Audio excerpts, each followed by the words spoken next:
പയ്യന്നൂർ രാമന്തളിയിലെ കൂട്ടമരണത്തിൽ ആത്മഹത്യാക്കുറിപ്പിലെ വിവരങ്ങൾ പുറത്തുവന്നു. ഭാര്യയെ കേസുകൾ നൽകി നിരന്തരമായി മാനസികമായി പീഡിപ്പിച്ചതാണ് മരണകാരണമെന്നാണ് കത്തിലെ ഉള്ളടക്കം. ഇന്നലെ രാത്രിയാണ് 2ഉം 6ഉം വയസ്സുള്ള മക്കളെ കൊലപ്പെടുത്തിയ ശേഷം കലാധരനും അമ്മയും വീട്ടിൽ തൂങ്ങി മരിച്ചത്. ഇന്നലെ രാത്രിയാണ് 2ഉം 6ഉം വയസ്സുള്ള മക്കളെ കൊലപ്പെടുത്തിയ ശേഷം കലാധരനും അമ്മയും വീട്ടിൽ തൂങ്ങി മരിച്ചത്. ഭാര്യയുമായി അകന്നു കഴിയുന്നതിനാൽ മക്കളുടെ സംരക്ഷണം സംബന്ധിച്ച് തർക്കം കോടതി കയറിയതാണ് കുടുംബ പ്രശ്നം രൂക്ഷമാക്കിയത്.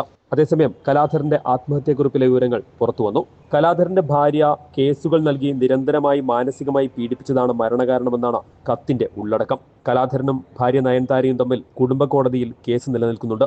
കഴിഞ്ഞ ദിവസം കലാധരന്റെ കൂടെ താമസിക്കുന്ന 2 മക്കളെയും അമ്മയ്ക്കൊപ്പം വിടാൻ കോടതി വിധിയുണ്ടായിരുന്നു. ഇതിന് പിന്നാലെ നയൻതാര മക്കളെ ആവശ്യപ്പെട്ട് വിളിച്ചിരുന്നതായി കലാധരന്റെ ബന്ധുക്കൾ പറയുന്നു. News bureau, Payyanur.